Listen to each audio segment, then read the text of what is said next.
ನಮಸ್ತೆ ಸ್ನೇಹಿತರೆ, ಇವತ್ತು ನಾವು ಅವಿಭಕ್ತ ಕುಟುಂಬಗಳ ಬಗ್ಗೆ ತಿಳ್ಕೊಳ್ಳುವ. ಅವಿಭಕ್ತ ಕುಟುಂಬದ ವ್ಯಾಖ್ಯೆಗಳು, ಅವಿಭಕ್ತ ಕುಟುಂಬದ ಗುಣಲಕ್ಷಣಗಳು, ಹಾಗೆಯೇ ಅವಿಭಕ್ತ ಕುಟುಂಬದ ಪ್ರಕಾರಗಳ ಬಗ್ಗೆ ಕೂಡ ತಿಳ್ಕೊಳ್ಬೇಕು. ವೆರಿ ಇಂಪಾರ್ಟೆಂಟ್ ಆಗಿರುವಂತಹ ಪ್ರಶ್ನೆ. ನಿಮ್ಮ ಹಳೆಯ ಪ್ರಶ್ನೆ ಪತ್ರಿಕೆಗಳನ್ನು ನೀವು ನೋಡಿದರೆ ಇದರಲ್ಲಿ ಯಾವುದಾದ್ರೂ ಒಂದು ಪ್ರಶ್ನೆಯಾದರೂ ಕೂಡ ನಿಮ್ಮ ಪ್ರಶ್ನೆ ಪತ್ರಿಕೆಯಲ್ಲಿ ಇರುವಂತಹ ಪ್ರಶ್ನೆಯಾಗಿದೆ.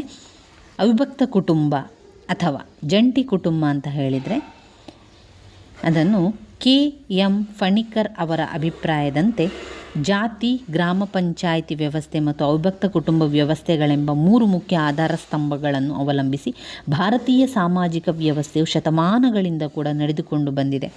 ಭಾರತೀಯರ ವ್ಯವಸ್ಥೆಯನ್ನು ಹೊಂದಿಕೊಂಡಿವೆ. ನಮ್ಮ ಸಂಸ್ಕೃತಿಯ ಬೇರುಗಳು ನಮ್ಮ ಕುಟುಂಬದ ವ್ಯವಸ್ಥೆಯಲ್ಲಿ ಬಹಳ ಆಳಕ್ಕೆ ಇಳಿದಿದೆ. ಹಿಂದೂ ಮತ್ತು ಅಹಿಂದೂ ಸಮುದಾಯಗಳು ಅವಿಭಕ್ತ ಕುಟುಂಬ ವ್ಯವಸ್ಥೆಯನ್ನು ಪೋಷಿಸಿಕೊಂಡು ಬಂದಿದೆ. ಇಲ್ಲಿ ನಾವು ಮುಖ್ಯವಾಗಿ ಅವಿಭಕ್ತ ಕುಟುಂಬದ ವ್ಯಾಖ್ಯೆಗಳನ್ನು ತಿಳ್ಕೊಳ್ಳುವ. ಡಾಕ್ಟರ್ ಇರಾವತಿ ಖರ್ಗೆಯವರ ಪ್ರಕಾರ ಅವಿಭಕ್ತ ಕುಟುಂಬ ಅಂತ ಹೇಳಿದರೆ ರಕ್ತ ಸಂಬಂಧಿಗಳ ಸಮೂಹವೊಂದು ಒಂದೇ ಮನೆಯಲ್ಲಿ ವಾಸಿಸುತ್ತಾ, ಒಂದೇ ಒಲೆಯಲ್ಲಿ ತಯಾರಿಸಿದ ಅಡಿಗೆಯನ್ನು ಸೇವಿಸುತ್ತಾ, ಆಸ್ತಿಯ ಮೇಲೆ ಸಮಾನವಾದ ಒಡೆತನವನ್ನು ಹೊಂದಿರುತ್ತಾ, ಕುಟುಂಬದ ಪೂಜಾ ಕಾರ್ಯಗಳಲ್ಲಿ ಸಾಮೂಹಿಕವಾಗಿ ಪಾಲ್ಗೊಳ್ಳುತ್ತಾ ಬರುವಂತಿದ್ದಲ್ಲಿ ಅದನ್ನು ಅವಿಭಕ್ತ ಕುಟುಂಬವೆನ್ನಬಹುದು. CB ಮೆಮೋರಿಯಾ ಅವರ ಪ್ರಕಾರ ಅವಿಭಕ್ತ ಕುಟುಂಬವು ಒಂದಕ್ಕಿಂತ ಹೆಚ್ಚಿನ ಸಂಖ್ಯೆಯ ಪ್ರಾಥಮಿಕ ಕುಟುಂಬಗಳ ಸಂಕಲನವಾಗಿದ್ದು, ಅದು ತೀರಾ ಸಮೀಪದ ರಕ್ತ ಸಂಬಂಧಿಗಳ ಸಮಾನ ವಾಸಸ್ಥಳ ಹಾಗೂ ಪಿತೃವಂಶೀಯತೆಯ ನೆಲೆಯನ್ನು ಹೊಂದಿರುತ್ತದೆ. IP ದೇಸಾಯಿಯವರ ಪ್ರಕಾರ ಯಾವ ಕುಟುಂಬವು ಮೂಲ ಕುಟುಂಬಕ್ಕಿಂತಲೂ ಹೆಚ್ಚಿನ ತಲೆಮಾರುಗಳ ಗಾಢತೆಯನ್ನು ಹೊಂದಿರುವುದು ಮತ್ತು ಯಾವ ಕುಟುಂಬದ ಸದಸ್ಯರು ಆಸ್ತಿ, ಆದಾಯ, ಪರಸ್ಪರ ಹಕ್ಕುಗಳು ಮತ್ತು ಬಾಧ್ಯತೆಗಳ ಮೂಲಕ ಒಬ್ಬರಿಗೊಬ್ಬರು ಸಂಬಂಧಿಕರಾಗಿರುವರು, ಅಂತಹ ಕುಟುಂಬವನ್ನು ನಾವು ಅವಿಭಕ್ತ ಕುಟುಂಬವೆನ್ನುತ್ತೇವೆ. ಇನ್ನು ಅವಿಭಕ್ತ ಕುಟುಂಬದ ಗುಣಲಕ್ಷಣಗಳ ಬಗ್ಗೆ ತಿಳ್ಕೊಳ್ತಾ ಹೋಗುವ. ಭಾರತಾದ್ಯಂತ ಕಾಣಬರುವ ಹಿಂದೂ ಅವಿಭಕ್ತ ಕುಟುಂಬ, ಅದರಲ್ಲೂ ಪಿತೃಪ್ರಧಾನ ಅವಿಭಕ್ತ ಕುಟುಂಬದ ಮುಖ್ಯ ಲಕ್ಷಣಗಳನ್ನು ನೋಡ್ತಾ ಹೋಗುವ. 1. ಪೀಳಿಗೆಗಳ ಸಮಾವೇಶ. 2. ಸಾಮಾನ್ಯ ನೆಲೆ ಅಥವಾ ವಾಸಸ್ಥಳ. 3. ಸಾಮಾನ್ಯ ಒಲೆ ಅಥವಾ ಅಡಿಗೆ ಮನೆ. ಸಾಮಾನ್ಯ ಪೂಜಾ ಪದ್ಧತಿ. ಸಾಮಾನ್ಯ ಆಸ್ತಿ. 6. ಅಧಿಕಾರದ ಚಲಾವಣೆ ಅಥವಾ ಕರ್ತೃನ ಅಧಿಕಾರ. 7. ಪೂರ್ವ ವ್ಯವಸ್ಥಿತ ವಿವಾಹಗಳು. 8. ಅತಿ ಸಂತಾನ. 9. ಸ್ವಯಂ ಪರಿಪೂರ್ಣತೆ. 10. ಪರಸ್ಪರ ಹಕ್ಕುಗಳು ಮತ್ತು ಹೊಣೆಗಾರಿಕೆ. ಇದು ಇಷ್ಟು ಅವಿಭಕ್ತ ಕುಟುಂಬದ ಗುಣಲಕ್ಷಣಗಳಾಗಿದೆ. ಅವಿಭಕ್ತ ಕುಟುಂಬದ ಗುಣಲಕ್ಷಣಗಳು ತುಂಬಾ ಮುಖ್ಯವಾಗಿರುವಂಥ ಪ್ರಶ್ನೆ, ವೆರಿ ಇಂಪಾರ್ಟೆಂಟ್ ಆಗಿರುವಂಥ ಪ್ರಶ್ನೆ. ಅವಿಭಕ್ತ ಕುಟುಂಬದ ಗುಣಲಕ್ಷಣಗಳಾಗಿದೆ. ಮೊದಲನೆಯದಾಗಿ ಪೀಳಿಗೆಗಳ ಸಮಾವೇಶ. ಅವಿಭಕ್ತ ಕುಟುಂಬವು ಕನಿಷ್ಠ 3 ಪೀಳಿಗೆಗಳ ಅಂದರೆ ತಂದೆ ತಾಯಿ, ಮಕ್ಕಳು, ಮೊಮ್ಮಕ್ಕಳು ಒಂದು ಚಿಕ್ಕ ಸಮಾವೇಶದಂತಿರುವುದು. ಒಮ್ಮೊಮ್ಮೆ ಚಿಕ್ಕಪ್ಪ ಚಿಕ್ಕಮ್ಮ, ಅವರ ಮಕ್ಕಳು, ಮರಿಮಕ್ಕಳು, ಇತರ ರಕ್ತ ಸಂಬಂಧಿಗಳು, ದತ್ತುಪುತ್ರರು ಕೂಡ ಒಟ್ಟಾಗಿ ಒಂದೇ ಕುಟುಂಬದಲ್ಲಿ ವಾಸಿಸುವುದುಂಟು. ಇದರಲ್ಲಿ ಹೆಚ್ಚಿನವರು ರಕ್ತ ಸಂಬಂಧಿಗಳಾದ ಸಪಿಂಡಗಳಾಗಿರುತ್ತಾರೆ. ಇನ್ನು ಸಾಮಾನ್ಯ ನೆಲೆ ಅಥವಾ ವಾಸಸ್ಥಳ ಅಂತ ಬಂದಾಗ ಅವಿಭಕ್ತ ಕುಟುಂಬದಲ್ಲಿ ಸದಸ್ಯರುಗಳ ಸಂಖ್ಯೆ ಸಾಕಷ್ಟಿದ್ದರೂ ಎಲ್ಲರೂ ಒಂದೇ ಮನೆಯಲ್ಲಿ ಒಟ್ಟಿಗೆ ವಾಸಿಸುತ್ತಾರೆ. ಸದಸ್ಯರುಗಳ ಬಹುತೇಕ ಚಟುವಟಿಕೆಗಳ ತಾಣವು ಅವರ ಮನೆಯೇ ಆಗಿರುತ್ತದೆ. ಸ್ಥಳಭಾವದಿಂದಾಗಿ ದೂರದಲ್ಲಿರುವ ತೋಟ ಗದ್ದೆಗಳ ಉಸ್ತುವಾರಿ ನೋಡುವುದಕ್ಕಾಗಿ, ಶಿಕ್ಷಣವಿಲ್ಲವೇ ಉದ್ಯೋಗ ಪಡೆಯುವ ಒತ್ತಡದಿಂದಾಗಿ ಕುಟುಂಬದ ಸದಸ್ಯರು ಪ್ರತ್ಯೇಕವಾಗಿ ವಾಸಿಸುವುದು ಇದೆ. ಆದಾಗ್ಯೂ ಇಂತಹ ಕುಟುಂಬಗಳು ಮೂಲ ಕುಟುಂಬದ ಶಾಖೆಗಳಂತೆ ಕಾರ್ಯನಿರ್ವಹಿಸುತ್ತಾ ಅದರೊಂದಿಗೆ ನಿರಂತರ ಸಂಪರ್ಕವನ್ನು ಹೊಂದಿರುತ್ತದೆ. ಮದುವೆ, ಉಪನಯನ, ಹಬ್ಬ ಹರಿದಿನ ಮತ್ತಿತರ ವಿಶೇಷ ಸಂದರ್ಭಗಳಲ್ಲಿ ಈ ಶಾಖೆಗಳ ಸದಸ್ಯರುಗಳ ಮತ್ತಿತರ ಬಂಧುಗಳು ಮೂಲ ಕುಟುಂಬದಲ್ಲಿ ಸಮಾವೇಶಗೊಳ್ಳುವುದು ಇಂದಿಗೂ ಕೂಡ ಕಾಣುವಂಥದ್ದು. ಇನ್ನು 3ನೇ ಪಾಯಿಂಟ್ನಲ್ಲಿ ಸಾಮಾನ್ಯ ಒಲೆ ಅಥವಾ ಅಡಿಗೆ ಮನೆ. ಅವಿಭಕ್ತ ಕುಟುಂಬದ ಸದಸ್ಯರು ಸಾಮಾನ್ಯವಾಗಿ ಏನು ಮಾಡ್ತಾರೆ, ಒಂದೇ ಅಡಿಗೆ ಮನೆಯಲ್ಲಿ ಅಡಿಗೆಯನ್ನು ಮಾಡ್ತಾರೆ, ಒಟ್ಟಿಗೆ ಆಹಾರವನ್ನು ತಯಾರು ಮಾಡ್ತಾರೆ, ಒಟ್ಟಿಗೆ ಆಹಾರ ತಯಾರು ಮಾಡಿ ಹಂಚಿಕೊಂಡು ತಿಂತಾರೆ. ಕುಟುಂಬದ ಹಿರಿಯ ಮಹಿಳೆಯ ಅಡಿಗೆಯ ಕಾರ್ಯದ ಉಸ್ತುವಾರಿ ನೋಡಿದರೆ ಉಳಿದ ಕಿರಿಯ ಮಹಿಳೆಯರು ಆಕೆಗೆ ಸಹಾಯಕರಾಗಿ ಕೂಡ ಕೆಲಸವನ್ನು ಮಾಡ್ತಾರೆ. ಅತಿಥಿ ಸತ್ಕಾರಕ್ಕೆ ಹೆಸರಾದ ಭಾರತದ ಅವಿಭಕ್ತ ಕುಟುಂಬಗಳಲ್ಲಿ ಪುರುಷರಿಗೆ ಮತ್ತು ಮಕ್ಕಳಿಗೆ ಉಣಬಡಿಸಿದ ನಂತರವೇ ಹಿರಿಯರಾದಂಥ ಮಹಿಳೆಯರು ಊಟ ಮಾಡುವುದು ದೈನಂದಿನ ಪದ್ಧತಿ ಕೂಡ ಆಗಿರ್ತದೆ. ಸಾಮಾನ್ಯ ಪೂಜಾ ಪದ್ಧತಿ. ಹಿಂದೂ ಅವಿಭಕ್ತ ಕುಟುಂಬವು ಹಿಂದೂ ಧರ್ಮದೊಂದಿಗೆ ಆಳವಾಗಿ ಬೇರೂರಿದೆ. ಆದ್ದರಿಂದ ಅದು ಹಲವಾರು ಧಾರ್ಮಿಕ ನಂಬುಗೆಗಳು, ಕ್ರಿಯಾವಿಧಿಗಳು, ಸಮಾರಂಭಗಳೊಂದಿಗೆ ಹೆಣೆದುಕೊಂಡಿದೆ. ಪ್ರತಿಯೊಂದು ಕುಟುಂಬವು ತನ್ನದೇ ಆದ ಕುಲದೇವತೆಯನ್ನು ಮತ್ತು ಧಾರ್ಮಿಕ ಸಂಪ್ರದಾಯವನ್ನು ಹೊಂದಿರುವುದು. ಕುಟುಂಬದ ಧಾರ್ಮಿಕ ಕಾರ್ಯಗಳಲ್ಲಿ, ಪೂಜೆ ಪುನಸ್ಕಾರಗಳಲ್ಲಿ ಅದರ ಸದಸ್ಯರೆಲ್ಲರೂ ಒಟ್ಟಿಗೆ ಭಾಗವಹಿಸುವರು. ವಿಶೇಷ ಧಾರ್ಮಿಕ ಸಮಾರಂಭಗಳಾದಾಗ ಅಲ್ಲಿ ಕುಟುಂಬದ ಸಮಸ್ತ ಬಂಧುವರ್ಗದ ಸಮಾವೇಶವೇ ನೆರೆದಿರುತ್ತದೆ. ಪ್ರತಿಯೊಂದು ಕುಟುಂಬವು ವರ್ಷಕ್ಕೊಮ್ಮೆ ಪಿತೃಪೂಜೆಯನ್ನು ಆಚರಿಸುವುದು, ಅದರಲ್ಲಿ ಭಾಗಿಗಳಾಗುವುದು ಕುಟುಂಬದ ಸದಸ್ಯರ ಕರ್ತವ್ಯವಾಗಿರುವಂಥದ್ದು. 6. ಸಾಮಾನ್ಯ ಆಸ್ತಿ.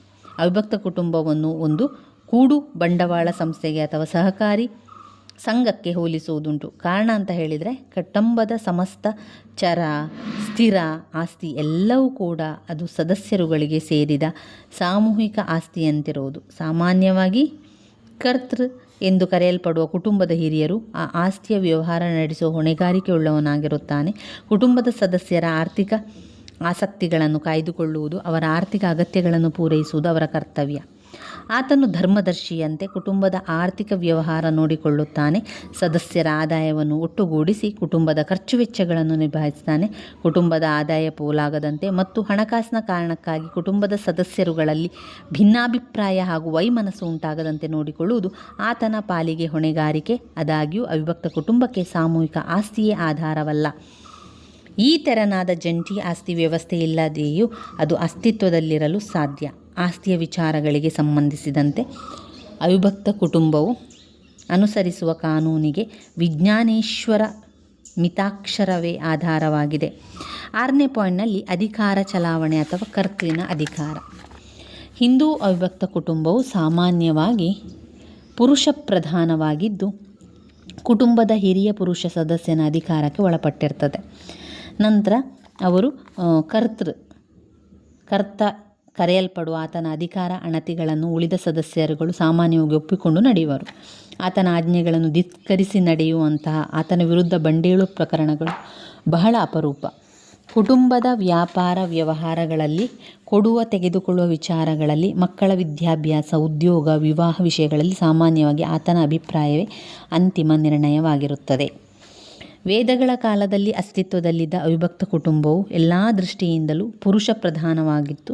ಹೆಂಡತಿ ಮಕ್ಕಳನ್ನು ಕೊಲ್ಲುವ, ಮಾರುವ, ಇಲ್ಲವೇ ಮನಬಂದಂತೆ ಉಪಯೋಗಿಸಿಕೊಳ್ಳುವಂತಹ ಎಣೆಯಿಲ್ಲದ ಅಧಿಕಾರವನ್ನು ಅರ್ಥಾತ್ ಪಿತೃತ್ವದ ವಿಶೇಷ ಹಕ್ಕನ್ನು ಹೊಂದಿದ ಪ್ರಾಚೀನ ರೋಮ್ ದೇಶದ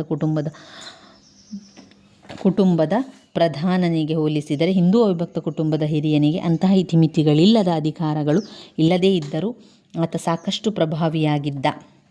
ಪೂರ್ವ ವ್ಯವಸ್ಥಿತ ವಿವಾಹಗಳು. Point number 7. ಪೂರ್ವ ವ್ಯವಸ್ಥಿತ ವಿವಾಹಗಳು. ಹಿಂದೂ ಅವಿಭಕ್ತ ಕುಟುಂಬಗಳಲ್ಲಿ ಸಾಮಾನ್ಯವಾಗಿ ಕುಟುಂಬದ ಕಿರಿಯರ ವಿವಾಹಗಳನ್ನು ವ್ಯವಸ್ಥೆ ಮಾಡುವ ಹೊಣೆಗಾರಿಕೆ ಉಳ್ಳವರಾಗಿರುತ್ತಾರೆ.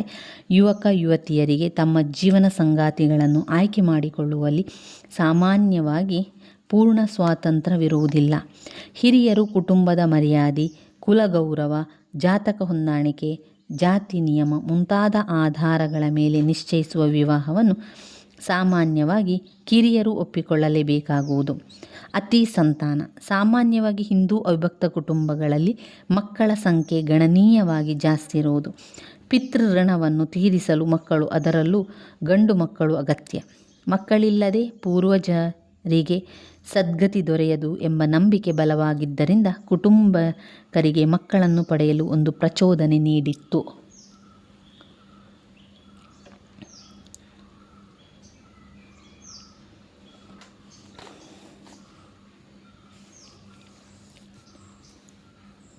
ಒಂಬತ್ತನೇ ಪಾಯಿಂಟ್, ಸ್ವಯಂ ಪರಿಪೂರ್ಣತೆ. ಹಿಂದೂ ಅವಿಭಕ್ತ ಕುಟುಂಬವು ಸ್ವಯಂ ಪರಿಪೂರ್ಣವಾಗಿದ್ದ ಕಾಲವೊಂದಿತ್ತು. ಆಗ ಅದು ತನ್ನ ಸದಸ್ಯರುಗಳ ಆರ್ಥಿಕ, ಶೈಕ್ಷಣಿಕ, ಮನೋರಂಜನಾತ್ಮಕ, ರಕ್ಷಣಾತ್ಮಕ ಮುಂತಾದ ಅಗತ್ಯತೆಗಳನ್ನು ಪೂರೈಸುವಲ್ಲಿ ಸಮರ್ಥವಾಗಿತ್ತು. ಆದರೆ ಇಂದಿನ ಬದಲಾದ ಪರಿಸರದಲ್ಲಿ ಈ ಸ್ವಯಂ ಪರಿಪೂರ್ಣತೆ ಅಸಾಧ್ಯವಾಗಿದೆ. ಶಿಕ್ಷಣ ಮತ್ತು ಉದ್ಯೋಗವನ್ನು ಪಡೆಯುವ ಕಾರಣದಿಂದ ಕುಟುಂಬದ ಸದಸ್ಯರುಗಳು ಕುಟುಂಬವನ್ನು ಬಿಟ್ಟು ಹೊರಗಡೆ ಹೋಗುವುದು ಇಂದು ಅನಿವಾರ್ಯವಾಗಿದೆ. 10ನೇ ಪಾಯಿಂಟ್, ಪರಸ್ಪರ ಹಕ್ಕುಗಳು ಮತ್ತು ಹೊಣೆಗಾರಿಕೆ. ಅವಿಭಕ್ತ ಕುಟುಂಬದ ಪ್ರತಿಯೊಬ್ಬ ಸದಸ್ಯನು ಕುಟುಂಬದ ಒಟ್ಟು ಹಿತಾಸಕ್ತಿಗಳಿಗೆ ಪೂರಕವಾಗಿ ನಡೆದುಕೊಳ್ಳುವ ಹೊಣೆಯುಳ್ಳವನಾಗಿರುತ್ತಾನೆ. ಕುಟುಂಬದ ಕಲ್ಯಾಣಕ್ಕಾಗಿ ಶ್ರಮಿಸುವುದು ಆತನ ಕರ್ತವ್ಯ. ಕುಟುಂಬದ ಘನತೆ, ಗೌರವ, ಮನೆತನದ ಮರ್ಯಾದೆ ಮತ್ತು ಪರಂಪರಾಗತ ಪದ್ಧತಿಗಳನ್ನು ಸಂರಕ್ಷಿಸುವ ಕಾರ್ಯಕ್ಕೆ ಪ್ರತಿಯೊಬ್ಬನೂ ಬದ್ಧನಾಗಿರುತ್ತಾನೆ. ಅಂತೆಯೇ ಪ್ರತಿಯೊಬ್ಬ ಸದಸ್ಯನ ರಕ್ಷಣೆ, ಸಂಪೋಷಣೆ, ಯೋಗಕ್ಷೇಮವು ಕುಟುಂಬದ ಹೊಣೆಯಾಗಿರುತ್ತದೆ. ಕುಟುಂಬದ ಹಿರಿಯ ಸದಸ್ಯರು ಅಂದರೆ ಯಜಮಾನನು ಸಾಮಾನ್ಯವಾಗಿ ಎಲ್ಲ ಅಂಶಗಳ ಬಗ್ಗೆ ವಿಶೇಷ ಗಮನ ಹರಿಸುವವನಾಗಿದ್ದು, ಎಲ್ಲ ವಿಷಯಗಳಲ್ಲೂ ಉಳಿದವರಿಗೆ ಮಾದರಿಯೂ ಮಾರ್ಗದರ್ಶಕನೂ ಆಗಿರುತ್ತಾನೆ. ಅವಿಭಕ್ತ ಕುಟುಂಬಗಳಲ್ಲಿ MS ಗೋರೆ ಗಮನಿಸಿರುವಂತೆ ಪುರುಷರು ಸ್ತ್ರೀಯರಿಗಿಂತಲೂ ಮತ್ತು ಹಿರಿಯರು ಕಿರಿಯರಿಗಿಂತಲೂ ಹೆಚ್ಚಿನ ಅಧಿಕಾರ ಹೊಂದಿರುತ್ತಾರೆ.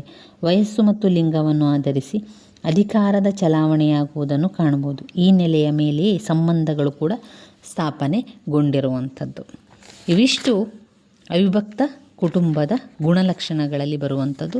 ಇನ್ನು ಮುಂದಿನ ವಿಡಿಯೋಗಳಲ್ಲಿ ನಾವು ಅವಿಭಕ್ತ ಕುಟುಂಬಗಳ ಪ್ರಕಾರಗಳನ್ನು ತಿಳ್ಕೊಳ್ಬೇಕು.